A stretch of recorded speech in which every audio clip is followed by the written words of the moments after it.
Welcome back to the Youngest Real Estate Podcast with Nate and Johanna. Today we're going to be talking about how to make money in this market and, for that matter, any market. So, Johanna, right now, I want to dive into why we're talking about this. Right now, the sky's falling. The world is practically almost not spinning anymore. Right. And real estate agents are just, we're out of business. Where do you get business from? Yeah, no, we're just going to have to, everyone should just quit and jump into another industry. Yeah, I mean, go get a 9-to-5. So let's define what we mean by this market. So what is this market? High interest rates, high inventory. You've got, sellers that are saying, hey, this is a crappy market. You've got buyers saying, hey, this is a crappy market. And you actually have to be skilled. And I'll preface that by saying we specifically are in the Dallas-Fort Worth market. So if you're in a different market, not everything that we speak on will apply, because I will say we also have the upper hand by being in Dallas. Like, we are on the receiving end of a lot of people moving.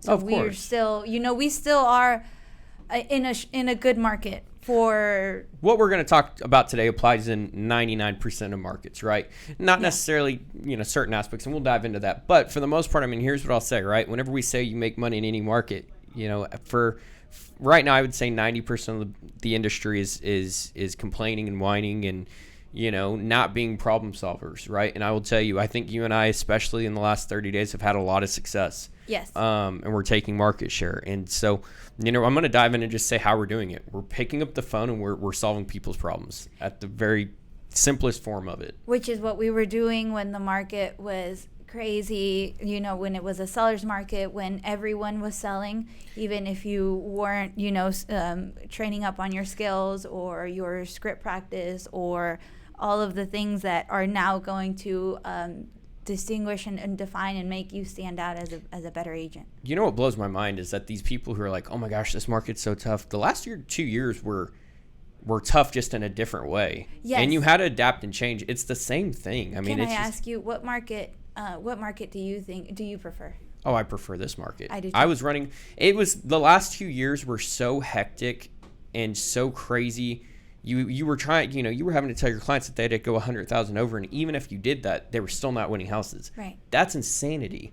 Having that conversation was not easy. There were buyers that if you told them that, hey, you didn't get this house, there are agents getting fired because of that. Like, I'd much rather have this market to where, you actually have to interpret the numbers. You have to be able to be able to interpret what the market's doing, and you're able to show off your value as an agent. I would 100% prefer this. The only beneficiary in that market was the seller, because they were getting $100,000 more than what their home was worth.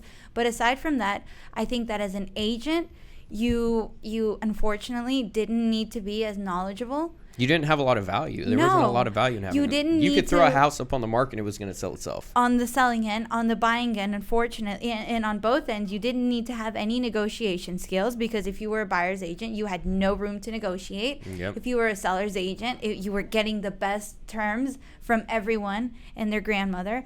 And just on the market knowledge, you didn't have to be trained up on the market. Like, you didn't have to know what was going on, because it was irrelevant. The moment a home came on the market, it was gone. Yep. So I think it was a bad market for training up for becoming a strong agent. It was just a bad market. I agree. And now I will say I'm very excited for this market, because I think it's going to be good for the people that are willing to put in the work, the people that are consistent, and the people that are actually are going to care about training up for themselves and for their clients. No, I totally agree with you. And here's the thing, right? Like, we're even saying this market, and it's a large portion of it is just a mindset thing. Like, it's all the same thing. Our job doesn't really change. Our job is to solve people's problems, right? So let's go ahead and dive into it. In the sense of making money in this market, let's go from the simplest form. We're picking up the phone and we're showing up every single day. You're just being consistent. We've talked about this. What is it? Like, we've done 15, 20 episodes now, and it's the same conversation each time. If you just pick up the phone, it's crazy that business will somehow have a way of finding itself to you. It's crazy. And if you just put in 2 hours of lead gen, and at the bare minimum, I like to put in at least 4 hours of lead gen. But if you put in 2 hours of lead gen, 1 hour of follow-up, that's 3 hours that you are going to get business. And then of course you run the appointment and whatnot. But I mean to say, like, if you put in, that's 3 hours a day. If you put in 5 days, that's 15 hours. That's a part-time job. Well, let's just even say it's 20 hours a week, or or better yet, no, I'm sorry, that's 10. If you're doing 2 hours a day for 5 days a week, that's 10 hours a day. And that's if you absolutely hate Legion, then that's the worst part of your day. That's 20 that's only hours 40 a week. hours a month. We're asking you to work 40 hours a month to go off and find business. Mm-hmm. Here's what I don't understand about most agents, right, is that it's like any other job, nobody's holding your hand. Nobody's having to tell you what to go do. You're just going to go do it because that's what you have to do, Everybody gets in this business because they want to have limitless income. They want to have a limitless, of time freedom, all that. And it's like, that's great. Even 40 hours a week is the baseline of what you have to do. And it's shown that you will have success. Guys, that's. And I will say, like, to anyone that's considering or that's just become licensed, I had my cousin call me yesterday. She's like, I know it's the worst time to become an agent. And she's down in Orlando. And I said, actually, it's going to be the best time for new agents. And here's why. Because you are going to get the absolute best training, again, depending on who you partner with. If you partner with anyone, such as a team or a broker, it's going to depend on the training that you get and the value, the mentorship. It's going to be the best time to come in with knowledge and with skills, so that you're going to then be able to work and succeed in any other market. And it's also going to be, you're going to have the time to, actually learn how to do things. Like, whereas in the last market, you didn't have time because that home was gone by the time you if you're a new agent, you were trying to figure out the contract, you were trying to figure out the terms, you're trying to figure out the other party, right? Yep. Where is their heads at? Where can you meet them? Also, I will say in this market, unfortunately, we're having to probably work for the most part. If the other party, if the other agent isn't a strong agent, you're probably also having to lean in more on that agent now and do their work for them, because it's not, everything isn't moving in a day. So if you don't have a strong buyer's agent on the other end or a strong listing agent on the other end, it's also going to train you to train them, and that's going to make you that much stronger. No, of course. So, like, we talked about picking up the phone. Obviously, that's the biggest thing, right? What are we calling?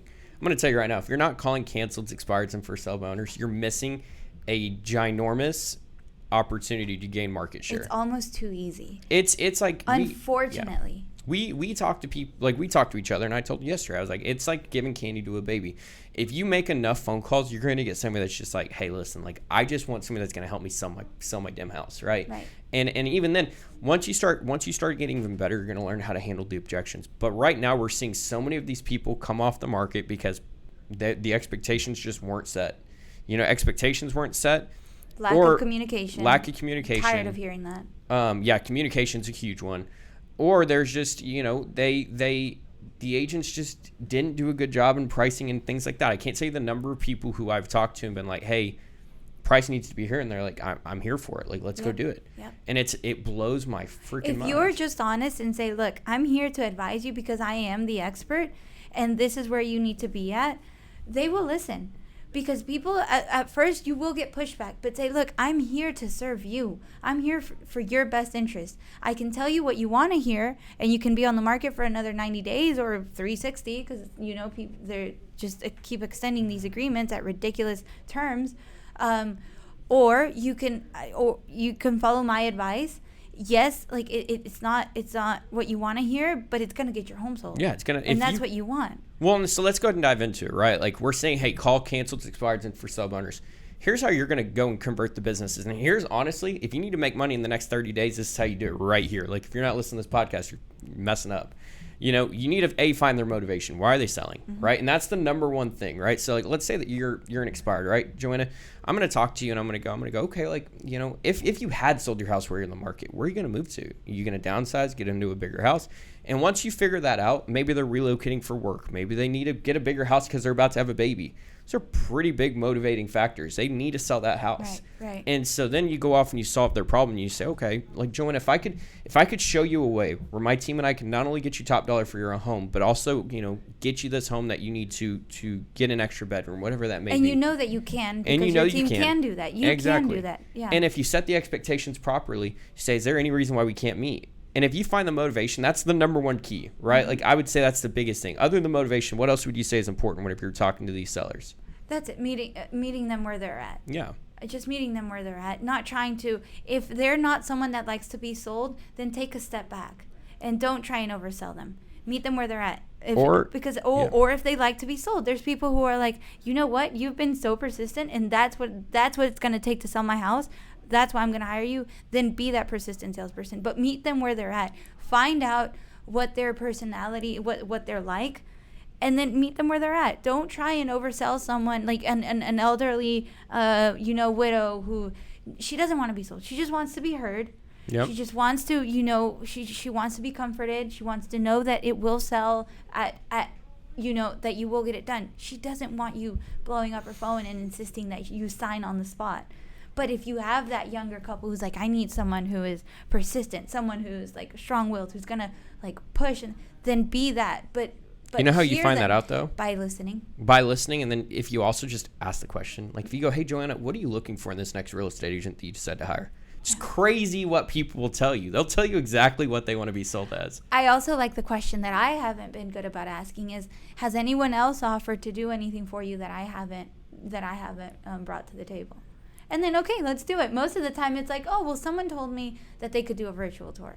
Well, shoot, I can do that easy. Too. Exactly. Yep. But you just have to ask the questions. People are like onions. Like everybody here has probably seen Shrek. It's a cheesy reference, but like, he goes, ogres are like onions. Yeah. And like people are like onions. You just have to peel them back. If you ask enough questions, people just start word vomiting on you. So and they'll tell you everything you need to hear. How to make money in the next 30 days. Okay. You call expireds, you call canceled, you call FSBOs. So you set the appointment, because you will set an appointment if you show up and you make enough calls. Yes. If you make enough calls, you were guaranteed to set an appointment. I will say you probably will also want to start with script practicing, because it's going to help. So script practice at least 30 minutes. I would say at least twice a week.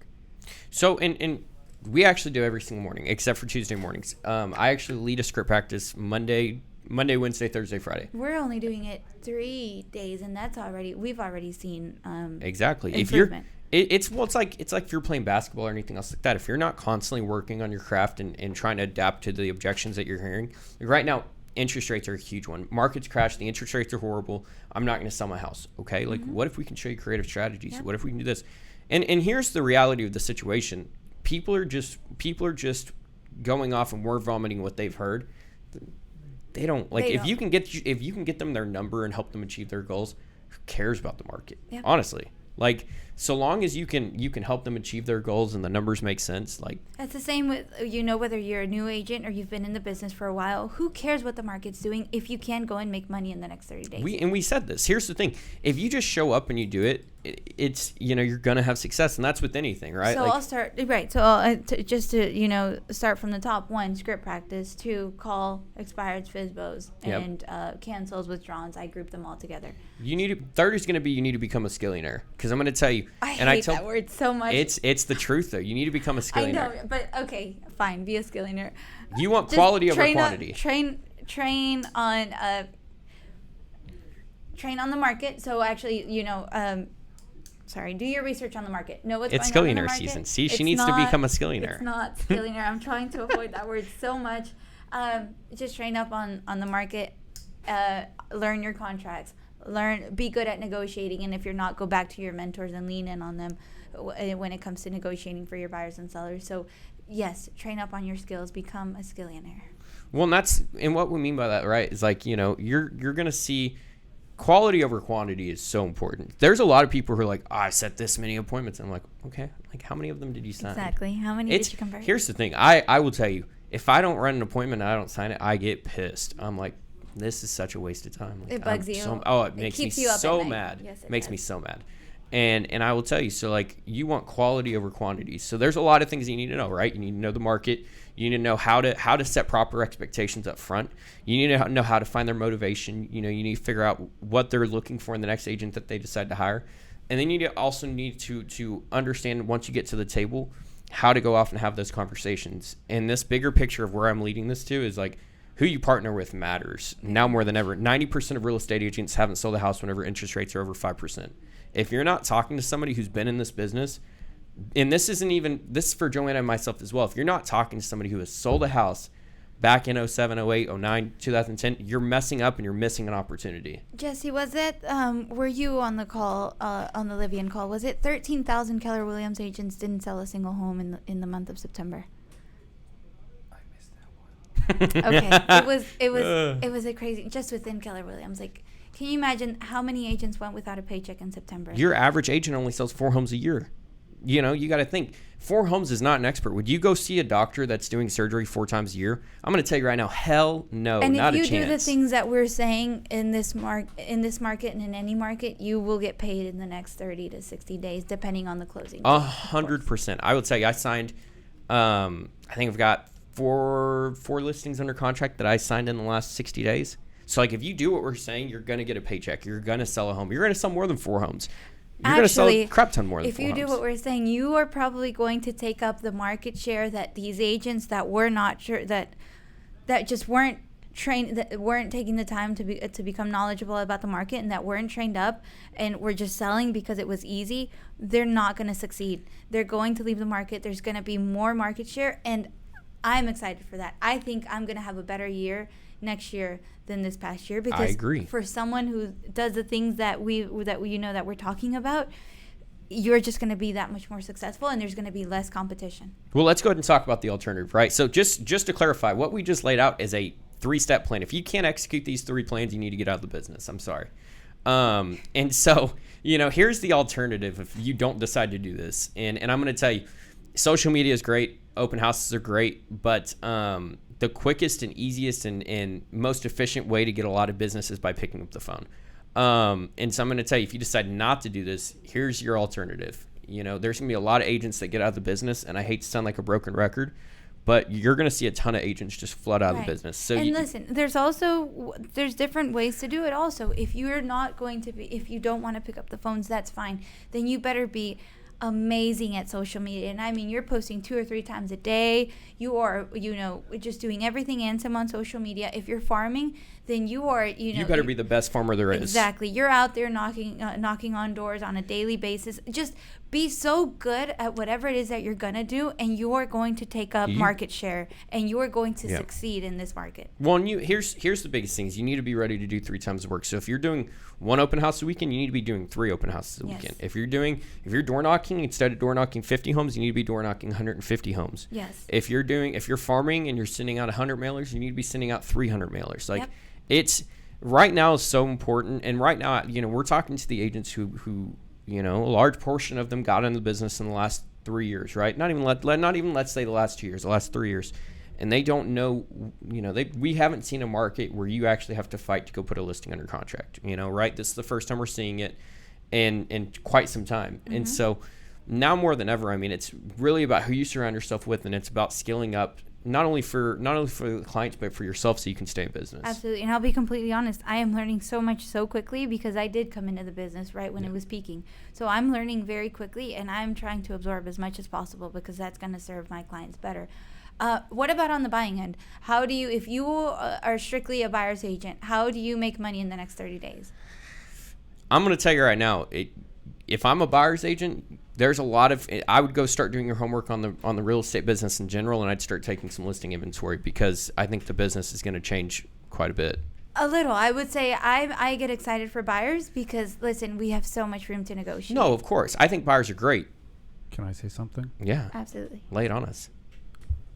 I think if you're a buyer's agent, builders are a great opportunity. Like the number one opportunity right now, because they are handing out incentives like crazy. I just put a Lennar home under contract, and it was insane. Michael just told me about a Highland Homes $25K under. Yep. With I think like $10K in concessions. So builders, investors are going to succeed. Just as strong agents are going to do really well, strong investors are going to do really well, and they're some of my best clients right now. Buyers are going to be so easy to put under contract. The same way listings were so hard, like were so easy. The last 2 years, buyers are going to be a cakewalk. So you say, yes, get listings, but I get excited for buyers. And if you are strictly a buyer's agent, which you can succeed as a buyer's agent, how do you get someone in the next 30 days? Lean in on your sphere. The way, if you don't want to go out, right, or Yes. Okay. So if you don't want to go out and prospect for listings, then you better, you better really get ready to work 3 times as hard on your sphere. I mean, calling them, emailing, just letting everyone and some know you are a buyer's agent. You're looking to grow your real estate business, and everyone needs to know what your goal is. I will say, in my personal belief, right, I do work with buyers. I get buyers from a lot of areas. If you have listings, you're going to drive the buyer market, though. I think you're going to see that ramp up even further now. I think you're going to see buyers start to call more off of sign calls. I think you're going to be able to drive the market more. If you have listings, you're going to get an influx of buyers as well. So, I mean, and plus, here's the thing. For cost efficiency purposes, like getting the canceleds and expireds are so reasonably, like the return on investment is insane. Return on time. Yeah, return on time and investment. I agree, but I understand that some of the newer agents that might be listening in are, they want to stick to buyers, or if their team setup is like you have to be a buyer's agent before you're a seller's agent, etc. There's just a lot of setups out there. Also, if you are working with someone who is saying you can't be a seller's agent, like you have to be, get on a new team. Just saying. So. Not to steer anybody in any which way, but I'd go get on a new team. No, so I mean, and just to recap, how do you go and make money in the next 30 days? You get around the right people, you script practice it, and then you go off and you execute the phone call and you go set the appointment, and then you go off and you learn from those, so that once you get to that appointment, you're signing that paperwork. Yep. You should, at bare minimum, you should be signing at least 50% of the appointments that you're on. And that's bare minimum. Really, you should be hovering closer to like a 60 to 70% mark. Yes, but that's if you know that you do have the right marketing strategies, that you are going to deliver on your promise, and that you have the support system to help you accomplish that. Don't over-promise and under-deliver. No, not at all. So, with anything. Well, guys, thank you for watching. If you guys want more information on how to not only survive this market, but to thrive in this market, reach out to myself or Johanna, and we are more than happy to help you guys out, and we will see you guys next time.